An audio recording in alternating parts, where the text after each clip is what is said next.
Hello एस्पिरंट्स, मी मिथुन भोसले. आजच्या चालू घडामोडीच्या सेशनमध्ये तुमच्या सगळ्यांचं परत एकदा खूप खूप स्वागत करतो. जुलै 2023 मधला आज आपण एक नवीन टॉपिक सुरू करतोय, तो म्हणजे पर्यावरण. सुरू करूया आजचं आपलं इंटरेस्टिंग लेक्चर.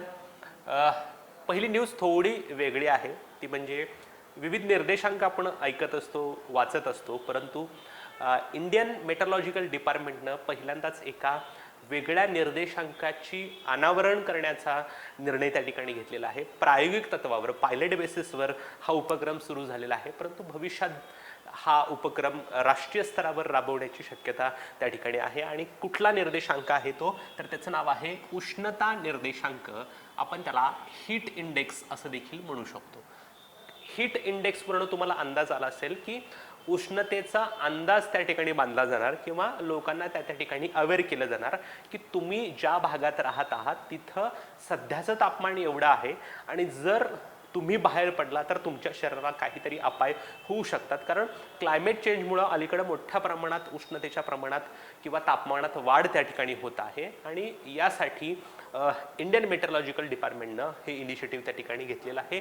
ह्याची घोषणा केलेली आहे किरेन रिजिजू यांनी, जे केंद्रीय भूविज्ञान मंत्री त्या ठिकाणी आहेत. याची निर्मिती भारतीय हवामान विभाग म्हणजेच IMD कडून करण्यात आलेली आहे 21 जुलै 2023ला.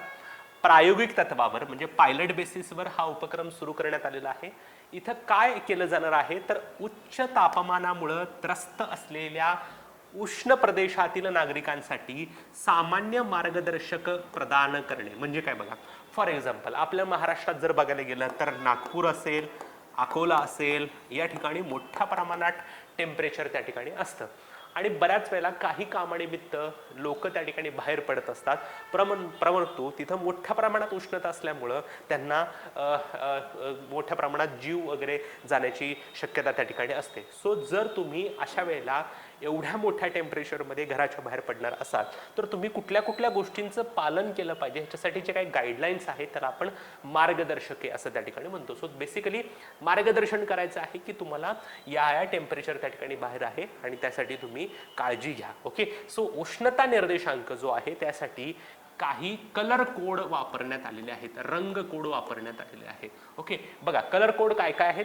आणि हे कलर कोड कशाच्या आधारावर आहेत, तिथल्या प्रदेशातलं टेम्परेचर किती आहे. जर त्या भागातलं टेम्परेचर 35 अंश सेल्सिअस पेक्षा कमी जर असेल तर ग्रीन कोड त्या ठिकाणी वापरला जाणार आहे. ओके, जर त्या ठिकाणी 36 ते 45 अंश सेल्सिअस तापमान असेल तर त्यासाठी येलो कलर कोड त्या ठिकाणी वापरला जाणार आहे. जर 46 ते 55 डिग्री सेल्सिअस जर टेम्परेचर असेल तर त्या ठिकाणी नारंगी कोड त्या ठिकाणी वापरला जाणार आहे. सो 46 ते 45 साठी नारंगी म्हणजे ऑरेंज त्या ठिकाणी असणार आहे आणि 55 अंश सेल्सिअसच्या पुढं लाल रंगाचा कलर कोड वापरला जाणार आहे. आता तुम्हाला एक्झॅक्टली कुठल्या टेम्परेचरसाठी कुठला कलर कोड आहे हे लक्षात ठेवण्यापेक्षा कोणकोणते कलर कोड त्या ठिकाणी वापरण्यात आलेले आहे हाच आयोग तुम्हाला प्रश्न विचारू शकतो. ग्रीन, येलो, ऑरेंज आणि रेड हे तुम्हाला चांगलं लक्षात ठेवायचं आहे. ग्रीन, येलो, ऑरेंज आणि रेड हे तुम्ही चांगलं लक्षात ठेवा. बाकीचं टेम्परेचर तुम्ही अंदाज बांधू त्या ठिकाणी शकता. Okay, yes. जर ग्रीन इंडेक्स किंवा ग्रीन कलर कोड वापरला असेल तर तुम्हाला शरीराला काही रिस्क नाही आहे. ओके, जर पिवळा कलर कोड वापरला असेल तर हाय हीटपासून काळजी घ्या स्वतःची. ऑरेंज असेल तर तयार राहा, तुम्ही कुठल्याही प्रकारे तुम्हाला शरीराला त्रास होऊ शकतो आणि त्यासाठी भरपूर प्रिकॉशन्स घ्या असंच त्या ठिकाणी सांगू शकलं. आणि रेड अलर्ट जेव्हा असेल तेव्हा अतिशय तुम्हाला आवश्यक असेल तरच घराच्या बाहेर पडा. अदरवाईज जर तुमच्या भागामध्ये हीट इंडेक्ससाठी रेड कलर कोड वापरला असेल तर कुठल्याही परिस्थितीत घराच्या बाहेर पडू नका असं त्या ठिकाणी त्याचा अर्थ असणार आहे. ओके, सो सगळ्यात महत्त्वाची गोष्ट हिरवा, पिवळा, नारंगी आणि लाल हे तुम्हाला चांगलं लक्षात ठेवायचं आहे. येस, नंतर आपण फार मोठ्या गाजावाजामध्ये भारतातून जो काही नामशेष झालेला प्राणी होता तो परत रिइंट्रोड्यूस आपल्या भारतामध्ये केला. 1952 मध्ये तो प्राणी आपल्या भारतातून त्या ठिकाणी नामशेष झाला होता. त्याच्यानंतर 70 वर्षानंतर म्हणजे 2023 मध्ये हा प्राणी जो आहे तो आपण परत एकदा आफ्रिका आणि नामिबियामधून आपल्या देशामध्ये आणला. परंतु मला अशी काळजी वाटायला लागली आहे की एकच प्राणी आपल्या देशातून 2 वेळा नामशेष होण्याची दुर्दैवी घटना आपल्या भारतात होऊ नये. कारण जे काय आपण 20 चित्ते आणले होते त्या 20 चित्त्यांमधल्या 6 चित्त्यांचा दुर्दैवी अंत त्या ठिकाणी झालेला आहे आणि याच्याबद्दल इव्हन सुप्रीम कोर्टानं देखील मध्यस्थी त्या ठिकाणी केलेली आहे की जर वारंवार चित्त्यांचे मृत्यू त्या ठिकाणी होत असतील तर हे मृत्यू रोखण्यासाठी केंद्र राज्य सरकारने प्रयत्न केले पाहिजेत आणि हे चित्त्यांचे जे काही मृत्यू आहे ते थांबवलेले पाहिजेत. ओके, सो चित्त्यांचा मृत्यू हा एक वेगळी गोष्ट आपण त्या ठिकाणी बघणार आहोत कारण जुलैमध्ये काही विशिष्ट अंतराच्या कालावधीनं त्या ठिकाणी 3 चित्त्यांचा मृत्यू त्या ठिकाणी झालेले आहेत. पूर्वीचे 3 आणि ओव्हरऑल जे काही बछडे झाले होते 3 ते बछडे पण त्या ठिकाणी मृत्यू पावलेले आहेत. सो आणलेल्या 20 चित्त्यांपैकी 6 आणि टोटल 9 चित्त्यांचा मृत्यू आपल्या भारतामध्ये त्या ठिकाणी झालेला आहे. सो चित्त्यांचे मृत्यू या हेडिंगखाली मी बरीच इन्फॉर्मेशन तुम्हाला त्या ठिकाणी देणार आहे. कुठं चित्त्यांचे मृत्यू झालेले आहेत तर कुनो पालपूर नावाचं जे काही नॅशनल पार्क आहे ज्या नॅशनल पार्कमध्ये चित्त्यांना स्थलांतरित करण्यात आलेलं आहे जे मध्य प्रदेशमध्ये आहे तिथंच या चित्त्यांचे मृत्यू त्या ठिकाणी झालेले आहेत. प्रश्न विचारतात तुम्हाला विचारू शकतात की कोणकोणत्या चित्त्यांचा मृत्यू त्या ठिकाणी झालेला आहे. पहिला आहे तेजस. ओके, जे काही आफ्रिकेतून आपण चित्ते आणलेले आहेत त्यांना काही भारतीय नावं दिलेली आहेत. सो तेजस नावाचा चित्ता आहे त्याचा मृत्यू 11 जुलैला झाला. ओके, तो त्या ठिकाणी दक्षिण आफ्रिकेतून त्या ठिकाणी आणलेला होता. आपापसामध्ये जे काही संघर्ष आहेत कुठल्याही गोष्टीवरून 2 चित्त्यांमध्ये जे काही संघर्ष झाला त्या संघर्षावरून त्याचा मृत्यू त्या ठिकाणी झालेला आहे. नंतर आहे सूरज नावाचा चित्ता. ओके, पहिला आहे तेजस, दुसरा आहे सूरज. त्याचा मृत्यू 14 जुलैला म्हणजे 11 जुलैनंतर 2च दिवसांनी त्याचा मृत्यू झाला. हा नामिबियातून आणलेला चित्ता होता. आपापसातील संघर्षामुळे त्याचा मृत्यू त्या ठिकाणी झालेला आहे. नंतर तिसऱ्या नंबरचा चित्ता जो आहे त्याचं नाव आहे धात्री. 2 ऑगस्टला तिचा मृत्यू त्या ठिकाणी झालेला आहे. ओके, 2 ऑगस्टमध्ये हे जो काही मृत्यू झालेली चित्ता आहे ती नामिबियातून त्या ठिकाणी आणलेली होती आणि वर्षभरातला हा 9व्या चित्ताचा मृत्यू त्या ठिकाणी झालेला आहे. भारतातून टोटल 20 चित्ते आणले होते त्याच्यामध्ये 10 नर होते आणि 10 मादी चित्ता होता. ही जी काही एकूण 20 चित्ते आणले ते टोटल 2 बॅचमधून आणली. पहिली बॅच जी होती त्या पहिल्या बॅचमध्ये नामिबियातून त्या ठिकाणी 8 चित्ते आणले त्यातले नर 3 होते आणि मादी 5 होत्या. नामिबियातून जेव्हा चित्ते आणण्यात आले तेव्हा त्याच्यासाठी एक कारण होतं. त्या दिवशी म्हणजे 17 सप्टेंबर 2022 हा नरेंद्र मोदींचा त्या ठिकाणी 72वा वाढदिवस त्या ठिकाणी होता. ओके, सो याच दिवशी नामिबियातून पहिली चित्त्यांची बॅच आली होती. त्याच्यामध्ये टोटल 8 चित्ते होते, नर 3 होते, मादी 5 होते. दुसरी बॅच जी आहे ती दुसरी बॅच दक्षिण आफ्रिकेतून आली होती 18 फेब्रुवारी 2023ला. टोटल 12 चित्ते त्याच्यामध्ये होते, 7 नर होते आणि 5 मादी त्या ठिकाणी होत्या. सो टोटल 20 चित्ते भारतामध्ये आणण्यात आले. 12 + 8 ह्याच्यामध्ये पहिल्यांदा 8 चित्ते आणण्यात आले, नंतर 12 चित्ते आणण्यात आले आणि टोटलच भारतामध्ये 10 नर आणि 10 मादी चित्ते त्या ठिकाणी होते. ओके, यापूर्वी मृत्यू झालेले चित्ते बघा लक्षात ठेवा. साशा आहे, उदय आहे आणि दक्ष आहे. ओके, सो लक्षात ठेवा बघा. त्याच्यानंतर तेजस, सूरज आणि धात्री हे जे काही मेन चित्ते आपण दुसऱ्या देशातून आणले होते ते मृत्यू त्या ठिकाणी झालेले आहेत. साशा, उदय, दक्षा आणि धात्री, सूरज आणि तेजस हे 3 चित्ते आणि पूर्वीचे 3 असे 6 मेलेले आहेत. ज्वाला नावाची एक मादी चित्ता होती तिला 4 बछडे झाले होते. त्या 3 बछड्यांचा उष्माघातामुळे मृत्यू त्या ठिकाणी झालेला होता. सो आपण जे काही 20 चित्ते आणले होते त्या 20 चित्त्यांपैकी 6 चित्ते आणि ज्वाला नावाच्या मादी चित्ताला झालेले 3 बछडे असे टोटल 9 चित्त्यांचा मृत्यू आपल्या भारतामध्ये त्या ठिकाणी झालेला आहे. परंतु आणलेल्या चित्त्यांपैकी 6 चित्त्यांचा मृत्यू त्या ठिकाणी ऑगस्टपर्यंत त्या ठिकाणी झालेला आहे. 20 पैकी मृत्यू झालेल्या चित्त्यांची संख्या त्या ठिकाणी 6 आहे. मध्य प्रदेशातील कुनो राष्ट्रीय उद्यानातून अनेक चित्ते जवळच्या गांधी सागर अभयारण्यामध्ये स्थलांतरित करण्याचा मानस त्या ठिकाणी सुरू आहे. कारण बऱ्याच वेळेला हे जे काही चित्ते कुनो पालपूरमध्ये ठेवण्यात आलेले आहेत त्यांच्यासाठी ही जागा कमी पडते किंवा त्यांचं जे काय हॅबिटेट आहे ते हॅबिटेट त्यांना कमी पडते. म्हणून त्या ठिकाणी सुप्रीम कोर्टाने देखील मध्यस्थी केली होती आणि त्यांनी सांगितलं होतं की चित्ता ही गोष्ट प्रतिष्ठेची न बनवता त्यांना योग्य ठिकाणी स्थलांतरित करा असं त्या ठिकाणी म्हटलं गेलेलं होतं. कारण बऱ्याच वेळेला क्रेडिट घेण्यासाठी त्या ठिकाणी संबंधित पक्षांकडून या ठिकाणी टार्गेट केलं जात आहे आणि मला असं वाटतं की चित्ता फार दिवसातून आपण आपल्या भारतामध्ये आणलेला आहे. त्याचं संरक्षण जतन करणं ही आपली प्रामुख्याने गोष्ट आहे. शेजारी राजस्थान आहे, राजस्थानमध्ये देखील चित्त्यांचं स्थलांतर होऊ शकतं याच्या संदर्भातचा अहवाल त्या ठिकाणी आलेला आहे. कारण चित्त्याला लागणारं जे वातावरण आहे ते जास्त सुटेबल कुठं आहे तर राजस्थानमध्ये आहे. कारण चित्ता जो प्राणी आहे तो दाट जंगलांमध्ये तुम्हाला आढळत नाही. त्याला जे काही हॅबिटॅट लागतं ते प्लेन लागतं. गवताळ कुर्ण जी असतात त्या कुर्णांच्या प्रदेशांमध्ये चित्ता त्या ठिकाणी धावतो, करून त्याला पळून शिकार करायची सवय आहे. वाघासारखं तो दबून, सिंहासारखा दबून तो शिकार करत नाही.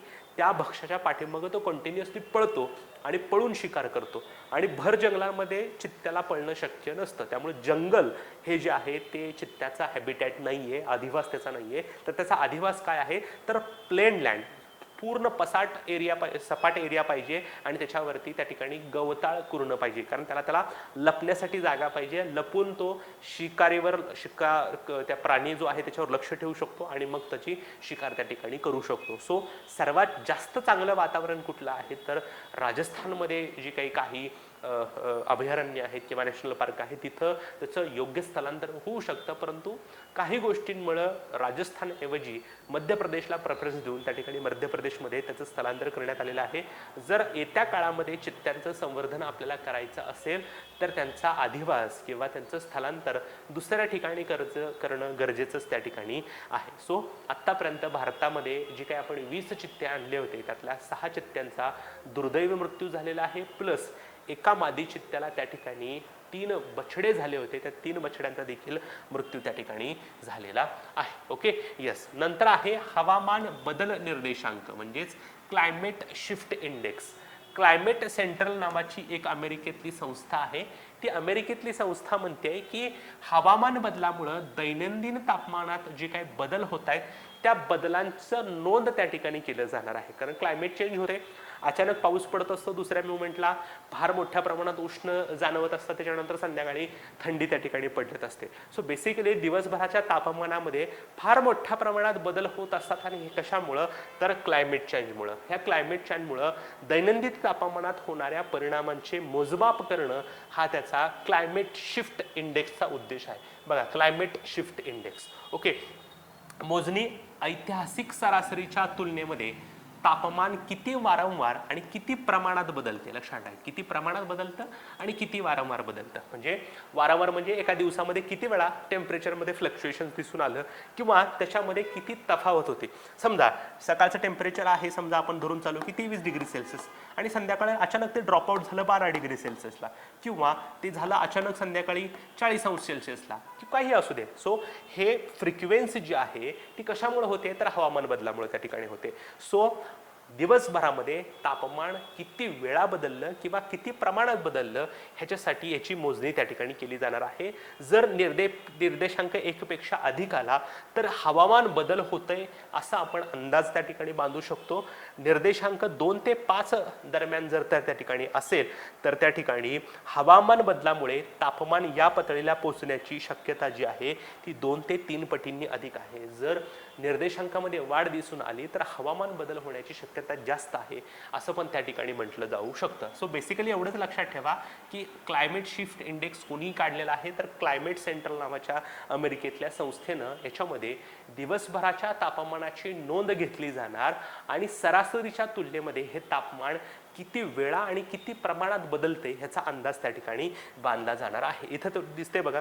ओके, सध्याचं करंट क्लायमेट एवढं आहे, बदललेलं क्लायमेट आहे, नंतर हा ग्राफ वगैरे दाखवलेला आहे. Okay, so basically climate shift इंडेक्समध्ये बदलणाऱ्या तापमानाची नोंद त्या ठिकाणी घेतली जाणार आहे. ओके, नंतर जम्मू काश्मीर नावाचं जे काही केंद्रशासित प्रदेश आहे त्यांनी आपलं अधिकृत फुलपाखरू म्हणजेच बटरफ्लाय डिक्लेअर केलेलं आहे. प्रश्न असा विचारला जाऊ शकतो की जम्मू काश्मीरच्या ऑफिशियल बटरफ्लायचं नाव त्या ठिकाणी काय आहे तर त्याचं नाव आहे ब्लू पॅन्सी. ब्लू पॅन्सी असा पण विचारला जाऊ शकतो की ब्लू पॅन्सी नावाचं फुलपाखरू खालीपैकी कोणत्या राज्य किंवा केंद्रशासित प्रदेशाचं आहे तर ते आहे जम्मू काश्मीर. त्याला जुनोनिया ओरिथिया असं देखील त्या ठिकाणी म्हटलं जातं. अधिकृत फुलपाखरू घोषित करणारा जम्मू काश्मीर हा पहिला केंद्रशासित प्रदेश त्या ठिकाणी ठरलेला आहे. ओके, इथं लिहिले बघा, Jammu Kashmir administration chooses blue pansy as a state butterfly, किंवाच त्या राज्याचं राज्य फुलपाखरू म्हणून डिक्लेअर त्या ठिकाणी केलेलं आहे. राज्य फुलपाखरू घोषित करणारे देशातील पहिलं राज्य महाराष्ट्र. महाराष्ट्र राज्यानं ब्लू मॉर्मॉन नावाच्या फुलपाखराला राज्य फुलपाखरू म्हणून त्या ठिकाणी डिक्लेअर केलं होतं.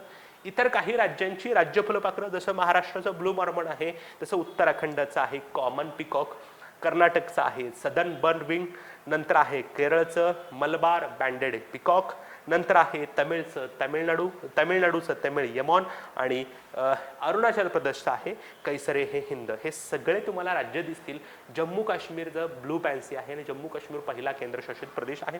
लक्षात ठेवायला सोपं आहे बघा, कर्नाटक त्या ठिकाणी आहे दक्षिणेला, म्हणून सदर्न हा शब्द लक्षात ठेवा. केरळचा जो काही समुद्र किनारा आहे आपण त्याला मलबार असं म्हणू शकतो. तमिळनाडूचं लक्षात ठेवायला अगदी सोपं आहे तमिळ यमन. लक्षात वेगळं थोडं काय आहे, अरुणाचल प्रदेश आणि उत्तराखंड हे लक्षात ठेवायला थोडं वेगळे आहेत, पण अरुणाचल प्रदेशचं नाव पण मोठं आहे आणि त्याच्या राज्य फुलपाखराचं नाव पण मोठं आहे, कैसर ए हिंद नावाचं. सो तुम्ही ते पण या ठिकाणी लक्षात ठेवू शकता. हे जे काही असे प्रश्न असतात ते मॅच द पेअरला येण्याची शक्यता त्या ठिकाणी जास्त आहे. इथं तुम्हाला राज्य फुलपाखराचं नाव देतील, इकडे राज्य देतील आणि मॅच द पेअरला प्रश्न विचारतील. अदरवाईज ब्लू मॉर्मन तर त्याच्यामध्ये देणारच नाही, कारण आपल्याला हे महाराष्ट्र राज्याचं राज्य फुलपाखरू आहे त्या ठिकाणी माहीतच आहे. ओके, यातले तुम्ही 3 जरी तुम्हाला पाठ असले तरी तुम्ही उत्तर काढू शकता. कर्नाटक आहे दक्षिणेला म्हणून सदर्न बर्डविंग, केरळच्या समुद्र किनाऱ्याचं नाव आहे मलबार म्हणून मलबार, तामिळनाडूचं ऑब्व्हियसली नावातच तमिळ यमन आहे, त्यामुळं ही 3 जरी तुम्हाला पाठ असले तरी तुम्ही ऑब्व्हियसली उत्तर काढू शकता. आणि त्याच्यामध्ये मी तुम्हाला एक ट्रिक पण सांगितलेली आहे अरुणाचल प्रदेशचं. अरुणाचल प्रदेश या राज्याचं नाव मोठं आहे, त्यामुळे त्याच्या फुलपाखराचं नाव पण मोठं आहे, कैसर ए हिंद.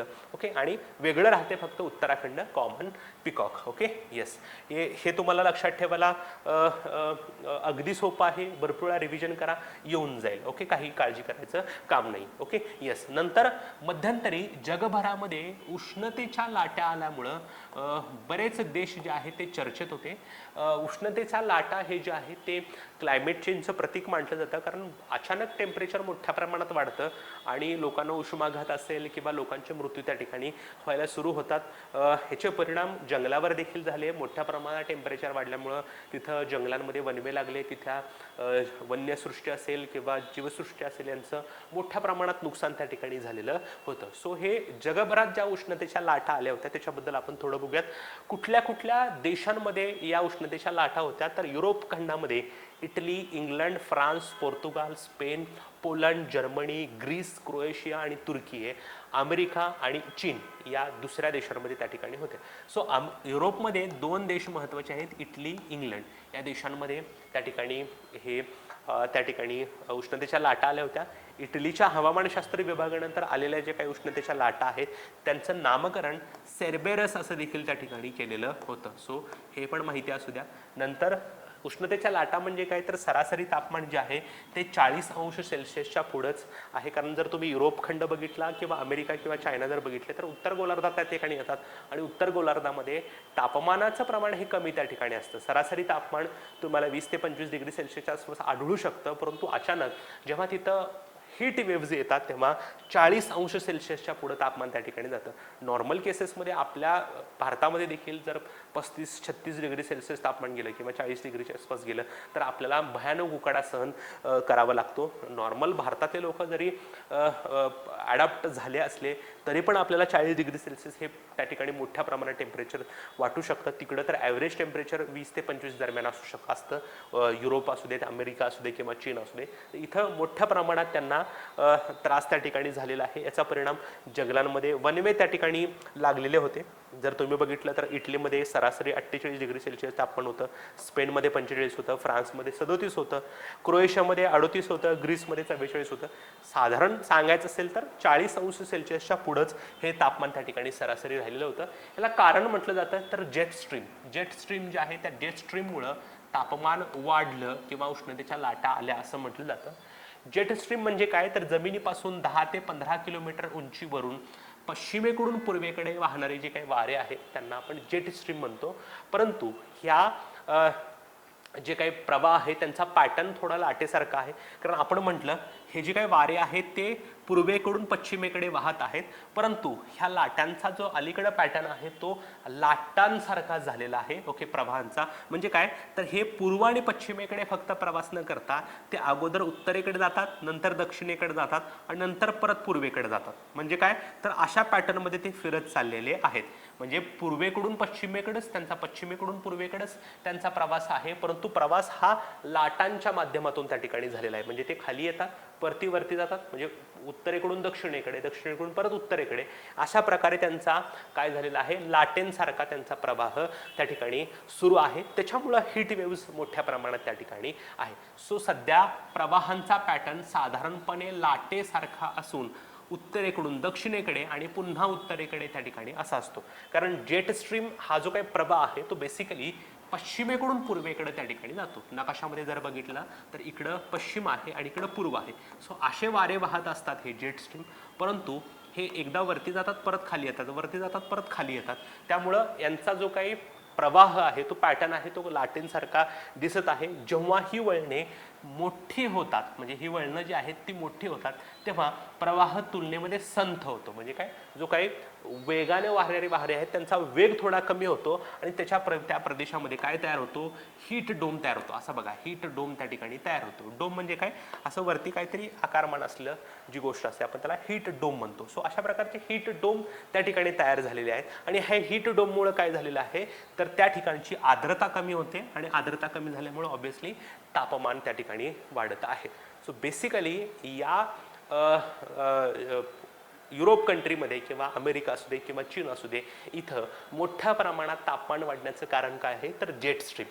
जेट स्ट्रीम पश्चिमेकडून पूर्वेकडे प्रवास करतात, परंतु हा प्रवास करत असताना ते उत्तरेकडून दक्षिणेकडे, परत दक्षिणेकडून उत्तरेकडे असं त्यांचं त्याकडे काय चालू असतं, पुढे जात असतात आणि त्याच्यामुळं मोठ्या प्रमाणात हीट डोम्स त्या ठिकाणी तयार होतात आणि ह्या हीट डोम्समुळं आर्द्रता कमी होते आणि तापमान त्या ठिकाणी वाढत असतं. Okay, yes. आता आपण संक्षिप्त घडामोडी बघूयात. प्लास्टिक हे पर्यावरणासाठी फार घातक आहे आणि हा प्लास्टिकचा वापर कमी व्हावा म्हणून प्रत्येक देश राष्ट्रीय स्तरावर त्या ठिकाणी प्रयत्न करत असतं. असाच एक देश आहे तो म्हणजे न्यूझीलंड.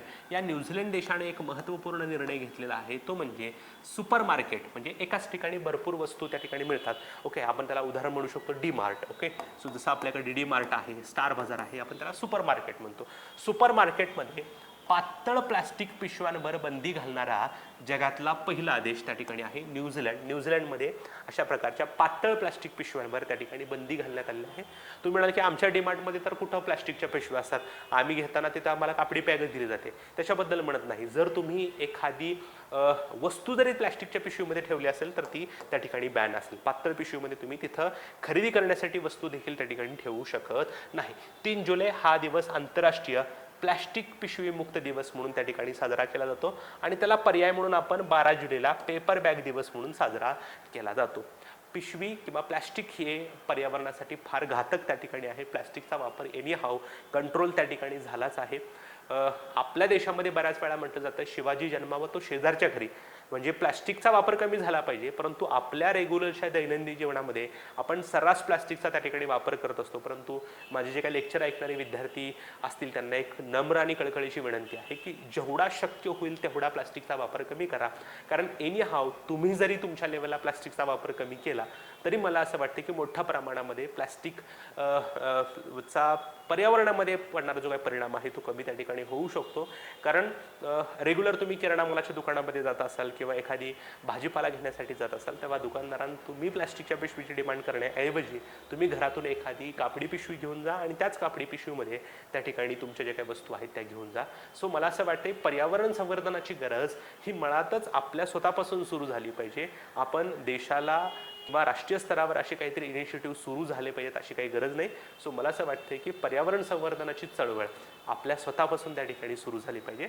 सो सगळ्यांनी प्लास्टिकचा वापर जेवढा कमीत कमी करता येईल तेवढा करा अशी नम्र विनंती आहे. सो 3 जुलैला प्लास्टिक पिशवी मुक्त दिवस म्हणून साजरा केला जातो. 12 जुलै हा पेपर बॅग दिवस म्हणून साजरा त्या ठिकाणी केला जातो. ओके, मुंबई उच्च न्यायालयाच्या गोवा खंडपीठानं त्या ठिकाणी गोवा सरकारला एक निर्देश दिलेला आहे की आपल्या राज्यामध्ये जे काही महादेई वन्यजीव अभयारण्य आहे त्याला पुढच्या 3 महिन्यामध्ये व्याघ्र प्रकल्पाचा दर्जा द्या असं म्हटलेलं आहे.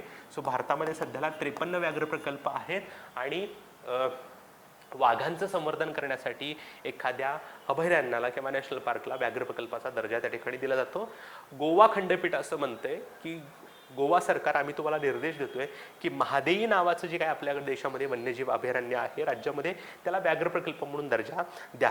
नंतर 2.9 अब्ज वर्षापूर्वीचं जगातील सर्वात जुन्या ज्ञात हिमनदीचे अवशेष त्या ठिकाणी सापडलेले आहेत. कुठं तर दक्षिण आफ्रिकेमध्ये. दक्षिण आफ्रिकेमध्ये 2.9 अब्ज वर्षापूर्वीची हिमनदीचे अवशेष त्या ठिकाणी सापडलेले आहेत. पृथ्वीवर सर्वात मोठे सोन्याचे साठे जे आहेत त्या सोन्याच्या साठ्यांच्या खाली त्या ठिकाणी दक्षिण आफ्रिकेमध्ये हे हिमनदीचे अवशेष त्या ठिकाणी सापडलेले आहेत. 14 जुलै हा शार्क जाणीव जागृती दिवस म्हणून साजरा केला जातो. शार्क हा प्राणी समुद्रामध्ये असतो आणि बऱ्याच वेळेला किंवा हा मासा आहे, बऱ्याच वेळेला त्याची भीती असते. परंतु मी मध्यंतरी वाचलं होतं की शार्कच्या ज्या काही प्रजाती आहेत त्या शार्क प्रजातीमध्ये केवळ बोटावर मोजण्या इतक्या प्रजाती आहेत ज्या माणसाला धक्का पोचवतात किंवा माणसाला हार्म करतात. अदरवाईज बाकीच्या सगळ्या प्रजाती ह्या माणसाला धोका पोचवत नाहीत. परंतु आपल्याकडं असं सांगितलं जातं शार्क खाऊनच टाकतो किंवा म्हणून शार्कला मारण्याचं प्रमाण देखील मोठ्या प्रमाणात आहे. सो सगळेच शार्क माणसांना त्रास देत नाहीत. काही विशिष्ट प्रजाती आहेत शार्कच्या ज्या नष्ट त्या ठिकाणी माणसाला धोका पोचवतात. सो अशा शार्कबद्दल जाणीव किंवा अवेअरनेस क्रिएट करण्यासाठी 14 जुलै हा शार्क जाणीव जागृती दिवस म्हणून साजरा केला जातो. नंतर गोल्ड रेटिंग मिळालेलं स्थानक आहे हावडा, जे कोलकाता या ठिकाणी आहे.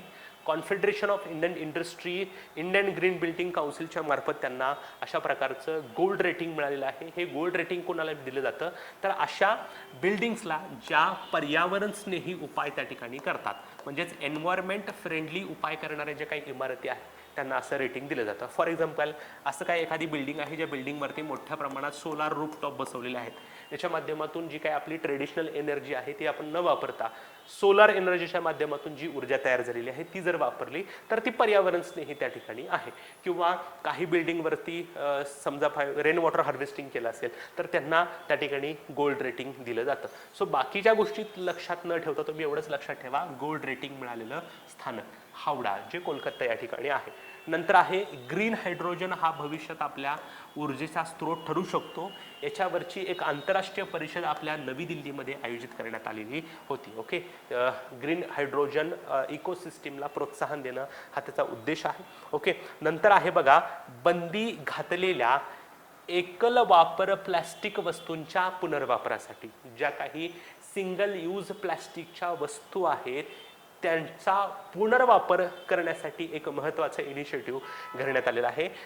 बंदी घातलेल्या एकल वापर प्लास्टिकच्या वस्तूंच्या पुनर्वापरासाठी विस्तारित उत्पादक जबाबदारी क्रेडिट मिळवणारी देशातील पहिली शहरी स्थानिक स्वराज्य संस्था आहे इंदोर महानगरपालिका. आता तुम्ही म्हणाल की हे थोडं एक्सप्लेन करून सांगा. आता काय लिहिलंय बघा. फॉर एक्झाम्पल एखादी XYZ कंपनी आहे, ती XYZ कंपनी ए नावाचं प्रोडक्ट त्या ठिकाणी विकत आहे आणि ए नावाचं प्रोडक्ट जे आहे ते एका प्लास्टिकपासून बनवलेलं आहे. परंतु ही जी ए नावाची वस्तू प्लास्टिकपासून बनवलेली आहे तिचं रिसायकलिंग करता येऊ शकतं. ओके, सो ए नावाची जी काही वस्तू आहे त्याचं रिसायकलिंग करण्यासाठी परत XYZ नावाची जी काही कंपनी आहे त्यालाच जबाबदारी द्यायची की तुम्ही ए नावाची जी काही प्लॅस्टिकची वस्तू बनवलेली आहे ती रिसायकल करता येऊ शकते, मग तुम्हीच ह्याचं रिसायकलिंग करून ठेवा. ही जबाबदारी जी दिली गेलेली आहे ती इंदोर महानगरपालिकेमध्ये देण्यात आलेली आहे. इंदोर महानगरपालिकेनं असा महत्त्वपूर्ण निर्णय घेतलेला आहे की तुम्ही त्याच वस्तूंचं त्या ठिकाणी रिसायकलिंग करू शकता. सो जबाबदारी त्यांना दिली आहे की मूळ कंपनीनंच अशा प्रकारे जे काही ब्रँड केलेल्या प्लास्टिकच्या वस्तू आहेत त्याचं त्या ठिकाणी रिसायकलिंग त्या ठिकाणी करायचं आहे. Okay, yes. नंतर देशातील अक्षय ऊर्जा क्षेत्रा म्हणजे रिन्युएबल एनर्जी सोर्सेसमध्ये त्या ठिकाणी अंदाजे 1 अब्ज युरो गुंतवणूक करण्याचा मानस त्या ठिकाणी व्यक्त केलेला आहे. तिचं नाव आहे European investment bank. European investment bank असे म्हणते की भारतामध्ये आपण जवळजवळ 1 अब्ज युरो गुंतवणूक करू शकतो. कशासाठी? अक्षय ऊर्जा क्षेत्रासाठी. ओके, नंतर एक भौगोलिक अनुभव त्या ठिकाणी आलेला होता तो म्हणजे वॉटरमेलॉन स्नो. उटाह नावाचा पर्वत आहे अमेरिकेमध्ये. एक्झॅक्टली मला सांगता नाही येणार, फक्त काही ठिकाणी मला रेफरन्स आढळला होता की watermelon slow. So watermelon slow कुठं आढळला आहे? उटाह पर्वत अमेरिकेमध्ये. नंतर हिमालयात मोठ्या प्रमाणात प्लास्टिक त्या ठिकाणी वाढत आहे आणि हा प्लास्टिकचा कचरा दूर करण्यासाठी हिलिंग हिमालया नावाच्या टीमनं हिमाचल प्रदेश राज्यासोबत एक इनिशिएटिव्ह सुरू केलं होतं. त्याचं नाव होतं स्वर्णिम हिमालय. स्वर्णिम हिमालय कशासाठी आहे? तर हिमालयामध्ये आढळलेला जो काय प्लास्टिक कचरा आहे तो काढून त्या ठिकाणी टाकायचा आहे. नंतर उडी मारणाऱ्या कोळीची प्रजाती म्हणजे जम्पिंग स्पायडरची जी काही नवीन प्रजाती सापडलेली आहे त्याचं नाव आहे हसारस मुंबई. ओके, मुंबईमध्ये अशा प्रकारे कोळी म्हणजे स्पायडरची प्रजाती सापडलेली आहे, त्याला हसारस मुंबई असं नाव देण्यात आलेलं आहे. 2022 मध्ये प्राणी आणि वनस्पती प्रजातींचे नवीन शोध नोंदवले गेलेलं राज्य केरळ. केरळमध्ये सर्वाधिक वनस्पती आणि प्राणींचे नवीन शोध त्या ठिकाणी नोंदवलेले आहेत. मो जंगल जामी योजना कोणत्या राज्य सरकारनं सुरू केलेली आहे? तर ओडिशा. ओडिशा राज्य सरकारनं मो जंगल जामी नावाची योजना सुरू केलेली आहे, जिथं आदिवासी आणि जे काही मूळ तिथले वनरहिवासी आहेत त्यांचे जे काही फॉरेस्ट राईट्स आहेत त्या फॉरेस्ट राईटला प्रोत्साहन त्या ठिकाणी द्यायचं आहे. अशा प्रकारच्या योजना जेव्हा परीक्षेला आपल्याला विचारले जातात तेव्हा तुम्हाला योजनेचं नाव आणि राज्याचं नाव हेच विचारण्याची शक्यता आहे. सो मो जंगल जामी योजना ही त्या ठिकाणी ओडिशा राज्याची आहे, ज्याच्यामध्ये जे काही तिथं राहणारे आदिवासी आहेत आणि मूळ तिथले वनरहिवासी आहेत त्यांचे जे काही फॉरेस्ट राईट्स आहेत त्यांच्या हक्कांना प्रोत्साहन देण्याची योजना त्या ठिकाणी आहे. नंतर विल्सन्स शॉर्ट पेंग्विन नावाची एक प्रजाती आहे, त्याचे अवशेष न्यूझीलंड या देशामध्ये त्या ठिकाणी सापडलेले आहेत. ओके, नंतर जुलै 2023 हा सर्वात उष्ण महिना त्या ठिकाणी ठरलेला आहे आणि जुलैमध्येच एक सर्वात उष्ण आठवडा देखील नोंदवलेला आहे. सो जागतिक हवामान संघटनेनुसार पृथ्वीवरील आतापर्यंतचा सर्वात उष्ण महिना किंवा सर्वात उष्ण आठवडा नोंदवला गेलेला महिना कुठला आहे? तर जुलै. जुलै 2023 हा आत्तापर्यंतचा पृथ्वीवरचा सर्वाधिक उष्ण महिना त्या ठिकाणी ठरलेला आहे. म्हणूनच आपण उष्णतेच्या लाटा देखील त्या ठिकाणी बघितल्या होत्या युरोप, अमेरिका आणि चीनमध्ये. ओके, नंतर हायड्रोजनवर चालणाऱ्या बसची ट्रायल रन सुरू करणारं देशातलं पहिलं राज्य आणि केंद्रशासित प्रदेश नवी दिल्ली. नवी दिल्ली इथं जे काय बसेस आहेत त्या हायड्रोजनवर त्या ठिकाणी चालणाऱ्या असणार आहेत. नंतर बघा, मोठ्या प्रमाणात मानव आणि प्राण्यांचा संघर्ष त्या ठिकाणी चालू असतो. आसाम राज्यामध्ये पण त्या ठिकाणी मोठ्या प्रमाणात मानवांचा आणि हत्तींचा संघर्ष त्या ठिकाणी सुरू असतो आणि हा संघर्षाला आळा बसवण्यासाठी आसाम राज्य सरकारने एक मोहीम सुरू केलेली आहे, त्याचं नाव आहे गजकोथा. लक्षात ठेवा, प्रश्न विचारला जाऊ शकतो की मानव आणि हत्तींच्या संघर्षाच्या वाढत्या समस्येला तोंड देण्यासाठी कोणत्या राज्य सरकारनं गजकोथा नावाची मोहीम सुरू केलेली आहे? तर आसाम. आसाममध्ये मोठ्या प्रमाणात हत्तींचं वास्तव्य त्या ठिकाणी आहे. बऱ्याच वेळेला हत्तींच्या मार्फत हत्ती आणि मानवांमध्ये मोठ्या प्रमाणात संघर्ष त्या ठिकाणी होत असतो आणि हे कुठेतरी थांबावं म्हणून त्या ठिकाणी गजकोथा मोहीम सुरू केलेली आहे.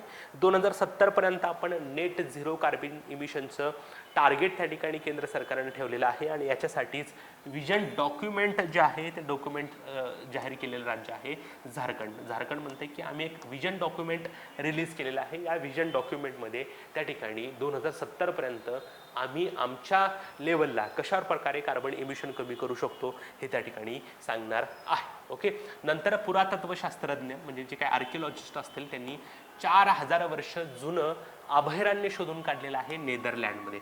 अभयारण्य म्हणजे सँच्युरी. ओके, 4000 वर्षापूर्वीची सँच्युरी नेदरलँडमध्ये शोधून काढलेली आहे. मध्य प्रदेशातील पहिलं सोलर शहर आहे सांची. ओके, हे ऐतिहासिक ठिकाण देखील प्रसिद्ध त्या ठिकाणी आहे.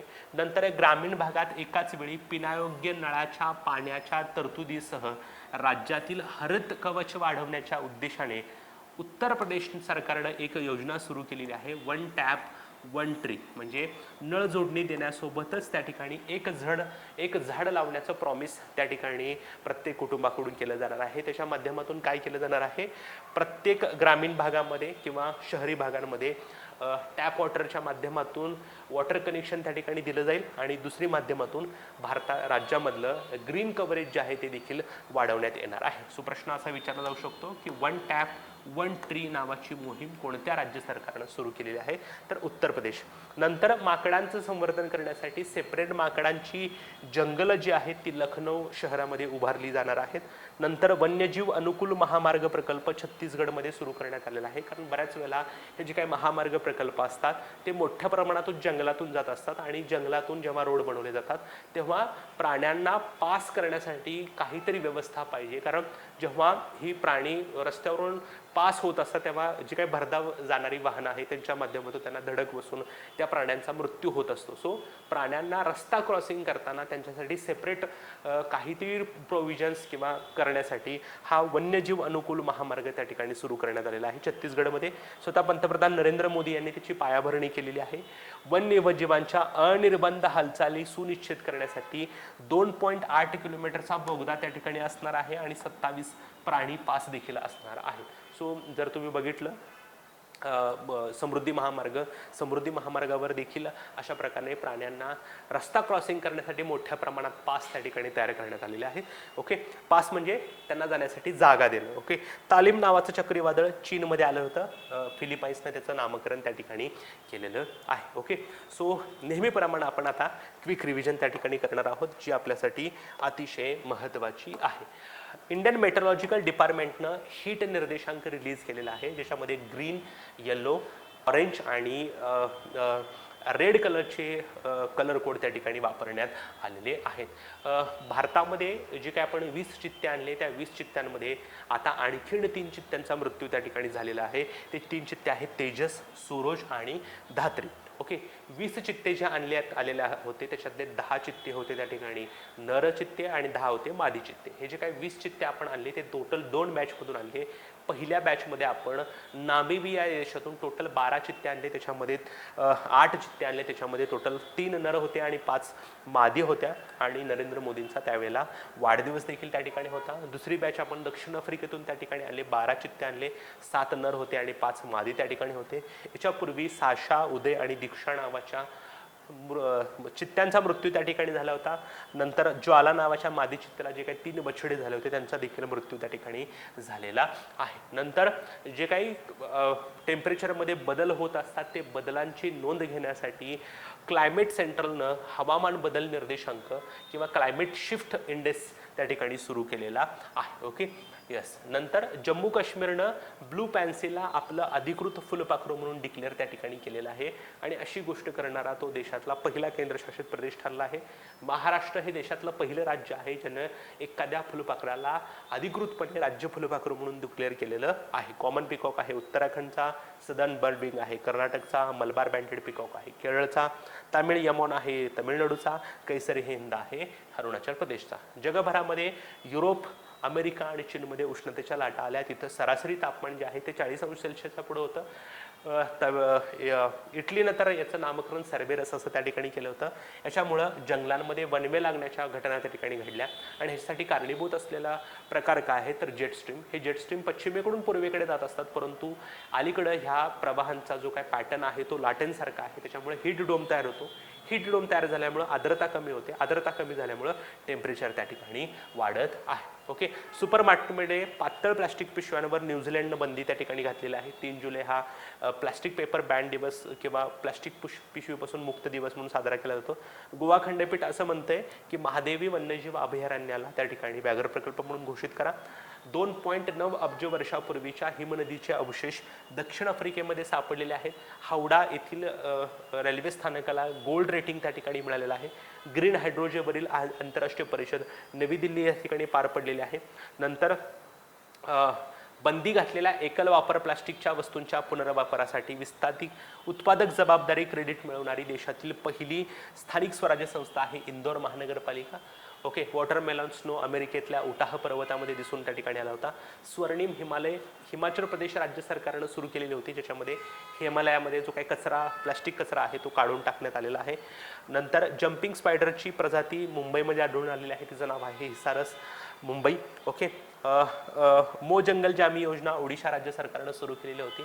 ओके. नंतर आत्तापर्यंतचा सर्वात उष्ण महिना जो आहे तो जुलै ठरलेला आहे. हायड्रोजनवर चालणाऱ्या बसची ट्रायल रन नवी दिल्लीने सुरू केलेला आहे. हत्ती आणि माणसांमध्ये जे काही संघर्ष होतात ते संघर्ष कुठेतरी थांबावेत म्हणून आसाम राज्यानं गजकोथा नावाची मोहीम त्या ठिकाणी सुरू केलेली होती. 2070पर्यंत नेट झिरो कार्बन इमिशनचं टार्गेट अचीव करण्यासाठी व्हिजन डॉक्युमेंट जारी करणारं राज्य आहे झारखंड. ओके. 4000 वर्षापूर्वीचं अभयारण्य नेदरलँडमध्ये शोधून काढलेलं आहे. मध्य प्रदेशमधलं पहिलं शहर सोलार शहर आहे Sanchi. One tap one tree नावाची मोहीम उत्तर प्रदेश सरकारनं सुरू केलेली आहे. नंतर भारतातला वन्यजीव अनुकूल महामार्ग छत्तीसगड राज्यामध्ये सुरू केलेला आहे आणि तालीम चक्रीवादळ आहे जे चायनामध्ये त्या ठिकाणी आलेलं होतं. ओके. सो आजच्यासाठी आपण इथंच थांबतोय मित्रांनो. परत भेटूयात नवीन चालू घडामोडी आणि नवीन संकल्पनासहित. तोपर्यंत धन्यवाद.